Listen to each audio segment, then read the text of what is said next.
De retour sur le plateau du Phocéen après cette déconvenue de l'Olympique de Marseille à Reims, défaite 3-1 de l'Olympique de Marseille. On va prendre le temps évidemment de débriefer ce match, même si il n'y a pas grand-chose à dire, hein. On a tous vu ce match, ça va être compliqué de l'analyser, mais il va falloir faire le job en plateau avec Idriss, avec Romain Canuti, avec Romain Hering, avec Sébastien Volpe. On était plutôt optimiste avant le match, à la mi-temps alarmiste. Et puis là, c'est quoi l'état d'esprit après cette défaite 3-1 à Reims? C'est catastrophique, hein. C'est malheureusement, on a vu le pire de moi ce soir. J'ai vu une attitude. J'en veux beaucoup aux joueurs. J'ai vu une attitude que je vois certaines saisons sur des mecs qui en fait veulent carrer le coach. Alors après, attention, hein, quand je dis ça, De Zerbi a une part de responsabilité dans la défaite du jour, évidemment. Mais j'ai l'impression que des fois, tu parles à des footballeurs et ils te disent 10, 15 ans, 20 ans après, ouais, là, on n'avait plus envie, nanani. Et là ce que je vois là sur le terrain, c'est cette attitude-là. Alors, si tu vas leur poser la question, ils vont jurer leur grand Dieu que non, mais dans leur tête, je suis désolé, je vois un manque d'envie, de prise d'initiative, de prise de risque, de volonté d'aller au duel. C'est catastrophique. Ouais, est-ce que vous remettez ça surtout sur le manque d'envie que tu cibles, qui a été quand même criant, ou aussi un plan de jeu qui est pas forcément bon aussi, où vous placez le curseur aujourd'hui, Seb? Là, c'est dur à chaud d'analyser comme ça, mais Je pense qu'à un moment donné, il faut malheureusement se rendre à l'évidence. Autant à la mi-temps, je critiquerai jamais l'équipe à la mi-temps parce que tu as besoin de voir tout le match pour te faire un bien avis. sûr. Mais la suite à cette seconde mi-temps, malheureusement, on est bien obligé de constater que au-delà de l'envie, il y a aussi un manque de talent dans cette équipe. Alors justement, Seb, grosse déclat d'Adrien Rabiot juste à la fin du match au micro de DAZN. Je suis venu pour aller en LDC et si on veut aller en LDC, certains joueurs devraient laisser la place aux autres. Attends. Ah ouais. Attends.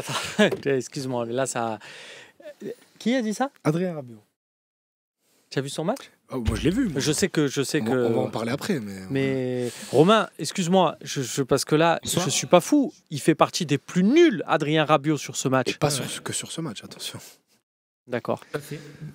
Ben voilà, juste pour faire le retour sur cette déclat, choc hein, d'Adrien Rabiot qui du coup va retourner dans le vestiaire. Il est actuellement dans le vestiaire avec ses coéquipiers. Et j'espère que les choses, on va se dire les choses, comme on dit Slim, en zone mixte. Ouais, après, ça veut dire beaucoup aussi, hein. Ça veut dire que même si on est d'accord, lui est peut-être l'un des pires, parce que c'est censé être aussi un de nos cadres, mais si il a vraiment fait cette déclaration. Là, c'est une retranscription, donc Ça veut dire vraiment pas vu la vidéo. De l'état du groupe. Je vais te dire, Slim, je vais te dire un truc. Peut-être je devrais pas le dire, peut-être machin. C'est populiste, c'est ce que tu veux. Mais tu sais ce que j'ai envie là, vraiment. J'ai envie, alors pas dire qu'il est de la castagne, c'est pas vrai. Mais j'ai envie que ça arrive des fois. C'est cette scène que je trouve à chaque fois ignoble là, de voir les joueurs qui vont s'expliquer devant les groupes de supporters. J'aimerais bien là que les supporters, les groupes de supporters de l'OM soient en capacité d'aller dire 2-3 mots aux joueurs là, tu vois, pour leur dire secouez-vous. Parce que là j'ai l'impression on va dans le mauvais sens. Donc je te disais, avant qu'Idriss ait l'horizon de place à l'actualité, mais il y a un manque de talent. Je veux dire, en première mi-temps, malheureusement, nos pistons n'ont strictement rien apporté. Autant j'ai toujours soutenu Luis Enrique, autant ce soir, il fait un match mais catastrophique, quoi. Il a vraiment rien apporté du tout. Quentin Merlin non plus. Donc quand tu as des pistons qui doivent percuter dans ton équipe et que ça percute rien du tout, je veux dire, il y a un côté un petit peu affligeant. Greenwood qui a perdu son côté tueur qu'il pouvait avoir, où il était clinique en début de saison. Chaque fois qu'il frappait, tu l'as rappelé Slim pendant le match, il frappe, il met cette frappe à côté. Si c'est ficelle, ça change évidemment la physionomie du match. Ben là, il n'est pas assez tueur. J'ai dit avant le match, oh, vous reprochez quoi à Cornelius? Mais c'est vrai que là, quand tu le vois livré à lui-même. Balerdi qui sort pas de suite alors qu'il est blessé, il se fait manger sur le but. C'est dur, quoi. C'est dur. Qu'est-ce que tu veux dire? Tu te rends compte que si on prend l'enchaînement des matchs, tu es allé à Auxerre, tu t'es fait ridiculiser, tu reçois Lens chez toi avec 7 absents, tu te fais ridiculiser. Là, tu vas à Reims qui ont plus gagné. Parce que c'est des contextes. Ouais, c'est grave. Perdre des matchs, c'est le foot, tu perds des matchs. Quand on a perdu à Nice, je vous ai dit, les gars, on a perdu à Nice, les mecs qui n'ont pas perdu un match de la saison chez eux, il faut arrêter, c'est du foot, tout le monde perd en Europe et tout. Mais là, tu perds à Reims, qui n'avait plus gagné depuis des mois, tu perds contre Auxerre. Je veux dire, c'est lamentable. Et ce que je peux reprocher, et après j'écouterai mes copains, mais ce que je peux reprocher à Roberto De Zerbi, c'est qu'à un moment donné, après la défaite à Auxerre, tu as su analyser le groupe, te dire bon, il faut que je change, il a changé de système, etc. Là, il le voit bien qu'il a sorti lui-même Enrique, il a sorti lui-même Greenwood. Tu vois ce que je veux te dire? Parce qu'il voyait qu'il y avait un manque d'implication de tout ça. À un moment donné, mets des joueurs qui ont envie, et je ne parle pas pour Greenwood ce soir, qui a fait des efforts, pour le coup, j'ai rien à reprocher. Mais Enrique, sur ce qu'il a fait ce soir, c'est dur. Et surtout, tu veux pas, s'il te plaît, Roberto, jouer avec des attaquants? Juste jouer avec des attaquants, quoi, tu vois. Parce que Rabiot, dessous, qu'on voie du foot, quoi, tu vois, qu'on voie du foot, quoi. Ouais, c'est vrai qu'il a peut-être un peu essayé en faisant rentrer Mopé, Guiri, Greenwood. On a eu un peu cette attaque-là, mais comme tu dis, ça manque aussi peut-être de talent, là, pour le coup, cette attaque. Romain Herring... Je vérifiais les propos de Rabiot que j'ai écoutés, du coup. Parce que c'est important, je pense. Oui, bien sûr. Oui. Effectivement, grosse colère, mais c'est pas exactement ce qu'il a dit. Il a dit j'ai eu l'impression ce soir de voir des mecs qui n'ont pas eu envie de se battre pour aller en Ligue des Champions.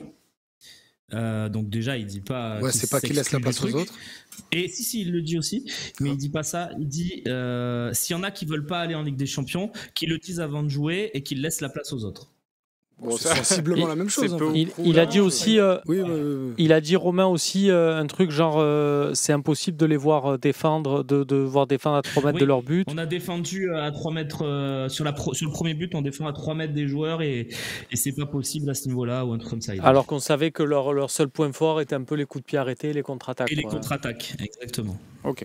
Bon, au moins c'est précis. Merci Romain, parce que c'est bien aussi d'être précis. Bien sûr, c'est ce qu'il faut. Sur les propos, mais bon, c'était à peu près la même chose, peut-être un peu moins. Non, mais bon, fallait être précis. Un peu moins violent, mais ouais. Mais après, il a raison. Je vois Papaludo qui dit Rabiot a 100% raison sur son discours. Oui, il a raison, mais le problème c'est qu'il y a un moment donné où tu es en position de parler, ou tu n'es pas en position de parler. Là, il aurait dû laisser peut-être sa maman s'exprimer comme il l'a fait pendant toute la semaine, quoi. Non, moi, ça me dérange parce que je trouve qu'en termes d'envie, il n'a pas montré, il s'est fait bouger par des mecs de Reims. Tu peux me le sortir. Et puis, là, ça fait un peu, il se dédouane, tu vois. Il s'inclut pas vraiment dans ce qu'il dit, en tout cas par rapport aux propos qu'il rapporte. C'est ça, Romain. c'est ça. Alors après, on va pas. Enfin voilà. Non, on va pas faire d'émission. Moi, ce qui me dérange, qui fait que je vais m'endormir avec des poings fermés, c'est pas les déclarations d'Adrien Rabiot. C'est ce que j'ai vu pendant le match, de la part de Rabiot, mais d'autres joueurs sur le terrain. C'est avant tout ça, moi, qui me dérange plus que des déclats, des machins. Et toi, Romain Herring, comment tu juges un petit peu le manque de réponse finalement en deuxième période? Tu vois, t'arrives, tu perds 1-0, tu te dis bon, peut-être qu'il va les remobiliser, qu'il va y avoir un peu plus d'intensité en seconde période, qu'il va y avoir un peu plus de prise de risque. Comment t'expliques ça? Est-ce que c'est là, il disait Romain à la mi-temps, peut-être que c'est le signe que là la saison va être un petit peu envoyée. On va pas tirer des conclusions hâtives non plus. Mais parce qu'il reste encore 7 matchs et qu'on va s'endormir dimanche soir, on sera encore sur le podium. Et mais Romain, attention à ça. Non, mais attention, c'est factuel. Je te dis, on va pas tout de suite dire que c'est mort, que machin, que ceci, que cela. C'est pas que c'est mort. T'as tort dans ce que t'as dit. Mais c'est qu'il faut un peu tirer une sonnette d'alarme là. Là, on est sur quand même 4 défaites en 5 matchs. Tout à fait. Est-ce que j'ai dit le contraire? Je te dis juste, voilà, il ne faut pas tout envoyer à la poubelle tout de suite. Effectivement, il faut tirer la sonnette d'alarme. Moi, ce qui m'inquiète beaucoup ce soir, c'est que je ne suis pas sûr que ça soit un problème d'état d'esprit. Et ça me pose vraiment... Non, c'est mon avis en tout cas. Je pense qu'on a un problème tactique. On n'arrive pas... Mais ça vient en deux pour moi, l'envie. Oui, si tu veux, mais on n'arrive pas à contourner ces équipes qui jouent dans leurs 25 derniers mètres. On n'y arrive pas. Mais Romain, Alors, est-ce que tu penses pas... Excuse-moi, mais est-ce que tu... plus tard. Excuse-moi, mais est-ce que tu penses pas justement que ça vient aussi de l'envie? Parce que quand tu fais tourner le ballon, mais que c'est ces passes toutes molles, ou alors on va m'expliquer que c'est la pelouse de Reims, mais j'ai du mal à y croire. Mais dans l'intensité des passes, tout simplement, qu'on s'est faites pour contourner le bloc, c'était mou. Il n'y a pas eu de, tu vois, de niaque un peu. Mais je dis pas le contraire. Moi, je te dis que oui, c'est vrai ce que tu dis. Pour certains joueurs, on les citera tout à l'heure quand on viendra les notes. Mais par exemple, Neil Maupay avant-centre de l'Olympique de Marseille, je revois Valère Germain fin de règne. Excuse-moi de le dire. Ça fait 4 mois que je vous le dis. Neil Maupay avant-centre de l'OM, c'est dur, c'est très dur. Et même s'il est volontaire, même s'il n'y a pas de problème sur l'état d'esprit. Mais je pense que si, c'est ça le problème, Romain. Moi, je vais pas dire Neil Maupay n'avait pas envie ce soir. Je te dis juste qu'il y a un problème. Dedic, il est moyen, il est sympathique, mais il est moyen. Lirola, j'en parle pas. Tu as Merlin qui fait pas une action décisive à un moment donné dans ce match, alors que tu attends vraiment de tes ailiers qu'ils fassent quelque chose. Et après, il y a des problèmes d'état d'esprit. Le match d'Henrique, je revois le Henrique qui a peur. Moi, je vois Henrique qui a peur. Sur le ballon long, quand il est lancé en profondeur et qu'il n'y va pas en premier, qu'il laisse Diouf sortir sur le ballon, excuse-moi, il a peur. Moi, ça me gêne. Voilà. Donc, je ne dis pas qu'il y a un problème d'état d'esprit, je dis qu'il y a un problème tactique et d'identité des joueurs.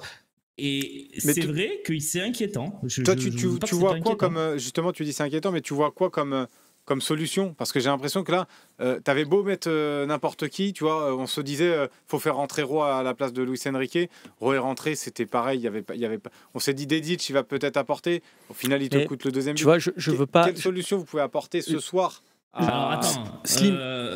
Dedic, il te coûte le deuxième but. On en parlera tout à l'ure. Rongier, il défend comme un enfant. Hein. Oui, non, mais il y a plein de fautifs sur cette occasion. Le deuxième but, il est affreux. Enfin, il est affreux. Il est affreux dans la succession d'erreurs de notre part, mais juste concernant Jonathan Rowe, que je ne veux pas dédouaner et qui n'a pas fait une bonne entrée, attention Slim. Mais Jonathan Rowe, il entre à la 78e. Oui, je pense qu'on réclame tous son changement et son entrée en jeu 20 minutes avant. Mais 20 minutes, c'est une éternité. C'est-à-dire que lui, pendant 20 minutes, il a regardé ça en se disant, mais limite, il n'y a plus de match, et même pas je rentre, mais il va falloir qu'il se passe quoi pour que je rentre, en fait. Et quand tu rentres à la 78e, effectivement, il aurait pu provoquer plus, apporter plus, mais à un moment donné, mentalement, tu te dis, de toute façon, là, je rentre. Tu vois, Enfin, je sais pas. Je trouve aussi que De Zerbi sur ce match-là, il n'a pas été, il n'a pas donné cette révolte nécessaire qu'avait besoin. Quand on dit que toute l'équipe manque de cette révolte, ça vient aussi des fois du coach. Alors je dis pas qu'il faut faire des dramas, faut jeter des bouteilles pour créer un truc. C'est pas ça, mais on attend quand même un peu plus. Je l'ai pas vu ce soir dans son coaching, voilà. Ça me dérange. Là, pareil, je vais dire un truc très populiste et tout. Là, il faut arrêter les jours de récup. Là, c'est bon, les gars. Il en a accordé beaucoup. Je pense qu'il n'y en a pas beaucoup qui ont transpiré ce soir. Voilà. Là, il faut arrêter. Même, je suis conscient que c'est populiste et que ça ne change strictement rien ce que je dis, mais là, stop. Voilà. Au moins par respect pour nous, parce que c'est dur. Oui, après, il y en a certains qui disent arrêter parce que Rowe, s'il ne rentre pas, c'est qu'il n'apporte plus rien non plus. C'est vrai que ça s'est vu. Après, bon, je comprends le point de vue de Romain qui dit qu'il rentre à 3-0. Le match était presque plié. Mais pourquoi je te disais, on a l'impression que peu importe qui joue, le résultat sera le même. C'est qu'au final, je vois pas forcément de solution parce que les titulaires n'ont pas forcément donné satisfaction, les remplaçants non plus. Donc là, pour le prochain match, et on a perdu Balerdi. Et on a perdu Balerdi. Et tu perds Balerdi en plus derrière. Luis Felipe Ramos, on en a parlé dans l'avant-match, qui est toujours pas là. Il sera peut-être pas là. Il y a quand même beaucoup d'inquiétudes. Les amis, je veux pas aller à contre-courant, mais à un moment donné, si tu es second de Ligue 1 et si Lille et Nice, et si Monaco et Nice font match nul, tu seras toujours second au terme de cette journée. C'est qu'il y a eu quand même des bonnes choses de fait cette année. Donc là, en ce moment, un peu à l'image d'un City qui n'y arrive plus avec tous les joueurs qu'ils ont pharaoniques, qui sont 1000 fois plus forts que ceux de l'OM, ben, cette année, ils n'y arrivent pas. Ça s'appelle la dynamique. Voilà. En ce moment, il y a une crise de confiance. Romain Herring l'a rappelé. Le symbole, c'est... On est dans le sprint final. Là. Oui, mais c'est pas moi qui décide des dynamiques. Je veux dire, je pense que le symbole, c'est Luis Enrique, qui à un moment donné, dans ce championnat de Ligue 1 et avec l'Olympique de Marseille, marchait sur l'eau et qui maintenant est retombé dans ses travers, ne provoque plus, n'ose plus, n'apporte plus. Quentin Merlin, qui en début de saison, sur les 3, 4, 5 premiers matchs, c'était l'homme clé. Quand il s'est blessé avec la sélection, tout le monde a dit « Ah, il va nous manquer Quentin Merlin, c'est la plaque tournante de l'équipe, c'est le cerveau de l'équipe, etc. » Bon, au final, il n'apporte plus rien de bon. Donc, moi, je ne veux pas croire qu'on est second par l'opération du Saint-Esprit. Bon, encore une fois, on a fait des bons matchs. Sauf que ce soir, et on ne parle pas toujours des absents, mais Romain nous parlait de l'application de match en direct. Le premier au classement, c'était Holberg, il n'était pas là. Un des rares défenseurs qui donne satisfaction avec Balerdi, c'est Murillo, il n'était pas là ce soir. Alors, je ne suis pas en train de trouver des excuses. Je dis juste que si on est arrivé second, c'est parce qu'à un moment donné, on avait un équilibre d'équipe et que ce soir, malheureusement, on a encore pris l'eau et qu'il y a des joueurs qui ne sont pas au niveau de ce qu'on attend d'eux. Voilà. C'est justement parce qu'il y a des dynamiques. Parce qu'il y a des dynamiques, parce qu'on est sur 4 défaites en 5 matchs, parce qu'on a vécu des saisons où on était deuxième, et au mois de mai, on est 5e, qu'on s'inquiète un peu. On a déjà 8 défaites en Ligue 1. Et oui, mais je suis d'accord avec toi. Tu t'imagines que si Paris gagne ce soir contre Saint-Étienne, alors demain, ils sont menés au score. Ouais, mais bon. Espérons. S'ils gagnent, ils sont champions. Mais moi, j'espère qu'ils vont gagner. Tu sais pourquoi ? Parce que s'ils perdent contre Saint-Étienne, ça veut dire que contre Nice, quand ils vont les jouer, ils s'en taperont le coquillard. Juste, je regarde rapidement un coup d'œil quand même sur notre phase retour. C'est que 4 victoires, tu as 5 défaites et un nul. Là où tu devais être performant, c'est quand même assez inquiétant là aussi. Mais le problème, vous le rappeliez tout à l'heure, les amis, j'écoutais Romain, j'écoutais Idriss, je vous écoutais tous. Quand Romain dit le ballon il circule pas assez rapidement, etc. Mais même si le ballon il circule rapidement, vous l'avez dit dans l'avant-match, contre les blocs bas, il faut des joueurs qui soient capables d'éliminer et de faire des décalages. Or, quand tu commences le match avec Guiri en pointe et Rabiot à gauche, Greenwood à droite, déjà, pour moi, Rabiot à gauche, tu as besoin de joueurs qui vont mettre le feu. Tu comprends ce que je veux te dire ? Tu as besoin de joueurs qui... Kondogbia, pardon, mais c'est pas un joueur qui va prendre le ballon, qui va aller percuter. On aurait pu se passer de Kondogbia au coup d'envoi. Je veux dire, on fait une équipe, on fait une équipe à un moment donné où on est solide. Mais cette équipe solide, quand on va à Paris, ça me convient bien. Cette équipe solide, quand on joue contre Monaco, Lille ou quoi, ça me convient bien. Elle est équilibrée. Il a compris, Roberto De Zerbi, que quand on joue contre des blocs bas, il faut apporter de la folie. Il faut justement apporter des décalages. Si tu restes juste... Lui, ce qui compte, c'est qu'en fait, tu sois solide et qu'à un moment donné, sur un éclair de génie de Greenwood ou sur un coup de pied arrêté, qu'on marque d'ailleurs jamais sur les coups de pied arrêtés, mais sur une phase, à un moment donné, tu marques un but. Il l'a dit. Je vous ai dit que j'étais choqué quand il dit oui, contre Lens, on a eu 5 occasions, ça suffit. C'est pas mon approche du football. Quand tu joues contre des blocs bas, tu dois en avoir 12, 13, 15, 16 d'occasions. Pourquoi ? Parce que tu mets de la folie. Et là où je suis pas d'accord avec sa vision du foot, quelque part, contre les blocs bas, parce qu'après, sa vision du foot, quand on joue contre des équipes qui jouent au ballon, j'aime beaucoup ce qu'il propose. Mais contre les blocs bas, le fait de mettre des joueurs offensifs, ben, les autres, pour te contrer, c'est plus compliqué aussi, parce qu'ils savent que derrière, si c'est toi qui récupères le ballon, tu peux aller les piquer. 50... Là, tu es trop équilibré. 53 centres, Seb. 53 centres, tu t'imagines ? Tu as 53 centres. Corner à 0. Ben, si vous voulez, et on va proposer à Loïc peut-être de nous remettre une petite animation match en direct avec le QR code pour ceux qui veulent voir l'application, parce que là j'ai vraiment une tonne de stats après le match et c'est édifiant. Donc 80% de possession pour l'OM. Au niveau des XG, on est à égalité. Ils ont 0,97, on a 0,98 et eux ils mettent 3 buts. 20 tirs à 7 pour nous, 8 tirs cadrés à 5 pour nous. Et là où j'en ai une, moi je trouve elle est folle, il y a 38 ballons touchés dans la surface adverse pour l'OM contre 7 pour Reims. 38 à 7, je trouve ça fou. On a 12 corners, 12 corners à 0, ça aussi c'est un délire ça quand même. Il y en a 3 qui ont été bien tirés. Donc voilà, enfin je veux dire, Ouais, c'est ça. tu regardes ces stats-là, tu te dis mais c'est fou. Et les défenseurs, quand tu as ce truc de bloc, l'idée c'est d'un peu de les déstabiliser. Et là, tu avais des mecs en face qui demandaient, je suis désolé, au Koumou et tout machin, ils demandaient qu'à être déstabilisés. Que si tu fais qui sont là, ils se disent oh là là, oh, ça va vite, je vais sur lui. Là, tous les ballons qu'il y a eu, les fameux 38 ballons, ok, vas-y, c'est bon, je me lève, on les a fait jouer sur leur qualité.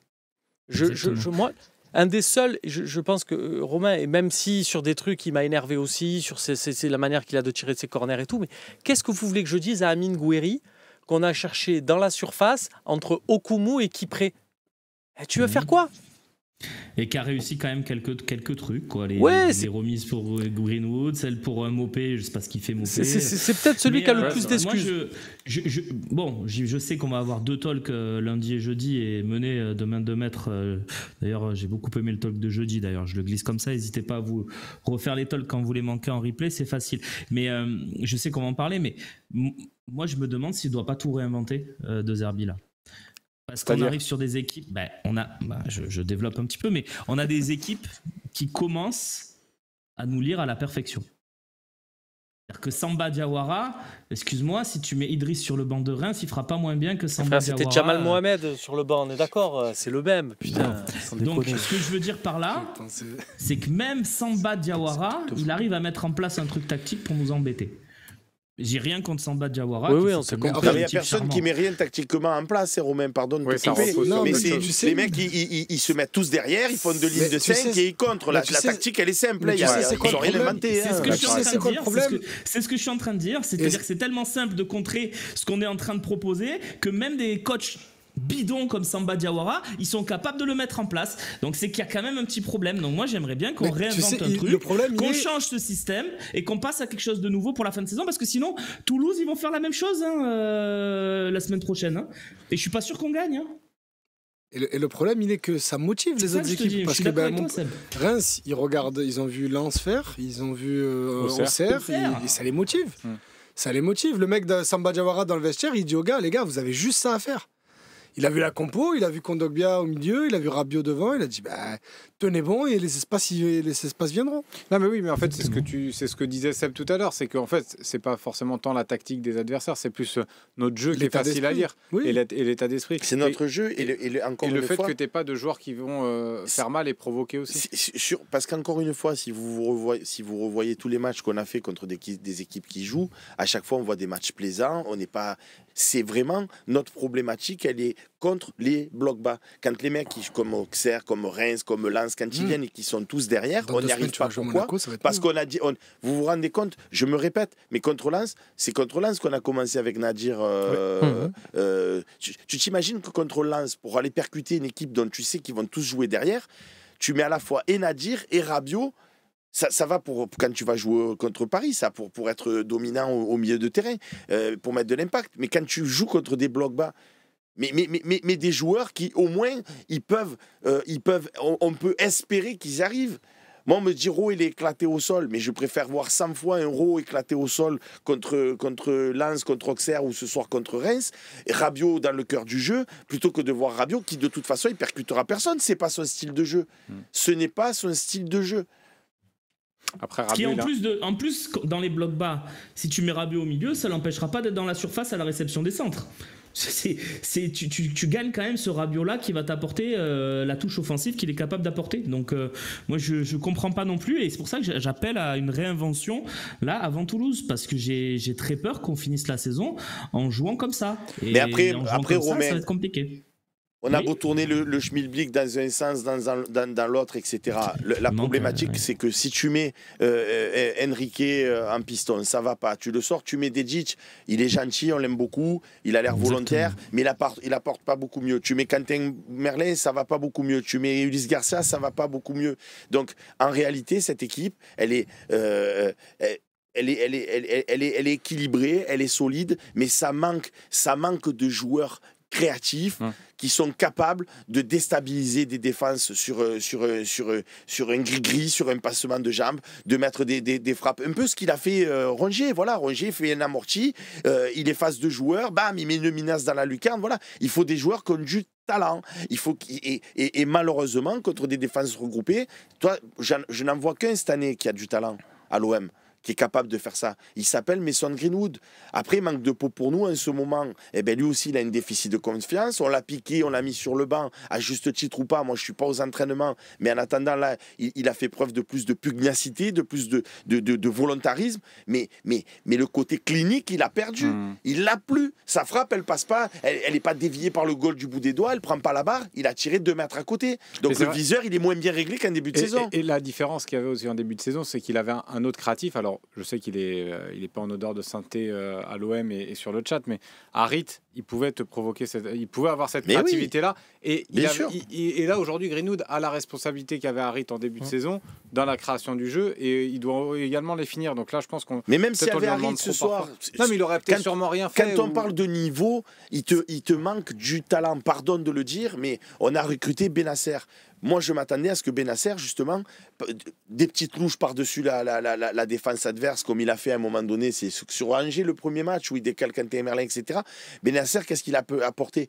L'action qu'il fait Rongier, j'aurais préféré que ça soit Benasser qui la fasse. C'est-à-dire contrôle, j'élimine 2 joueurs, je mets une grosse frappasse et je marque. Donc Benasser, il apporte pas son côté créatif, je veux dire, à part faire des passes latérales. Et tu vois, quel crochet il fait, quel adversaire il élimine pour justement déstabiliser l'adversaire. Qui fait ça dans cette équipe? À un moment donné, Rabiot le fait pas, personne le fait. C'est aussi des genres de foot. Je veux dire, Rongier, on a souvent dit, et c'est pas forcément son rôle, il n'est pas capable de le faire. Tu vois qu'il est capable aussi de le faire. Bien sûr. À un moment donné, il faut aussi se faire violence. Et ça rejoint un petit peu l'état d'esprit que ciblait Romain. C'est qu'à un moment donné, tu peux aussi prendre tes responsabilités, que tu sois Benasser, même si tu as un jeu qui n'est pas forcément. C'est très décevant. Hein. Oui, c'est décevant. Oui, totalement. Ouais, totalement. Même son passage, depuis son arrivée, il y a 2 matchs à prendre de Benasser. Et il a fait un super match, le premier match. Et vous savez à quel point je suis fan, mais mon honnêteté m'oblige à dire que son passage à l'OM est pour l'instant un gros raté. Ouais, c'est clair. Mais bon, je pense qu'on a fait un peu le tour là, de ce débrief. On va passer aux notes. Là, par contre, avant de passer aux notes,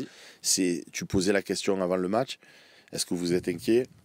Moi, j'avais dit après le match que j'ai vu à Paris, je pense que, et je le dis, mais alors sans aucune gêne, sans aucune honte, le premier quart d'heure de l'Olympique de Marseille ce soir, où j'ai vu des balles en profondeur, des transversales, j'ai vu un petit peu de percussion, j'ai vu un OM que j'ai aimé un quart d'heure, voilà. Et puis au bout d'un quart d'heure, ça s'est effiloché, on a pris ce but en contre, après on sent un manque de confiance criant dans l'équipe, voilà, on n'est plus porté par la bonne mère, là, on n'a plus la confiance, et on a l'impression qu'on a peur quelque part, tu vois ce que je veux te dire?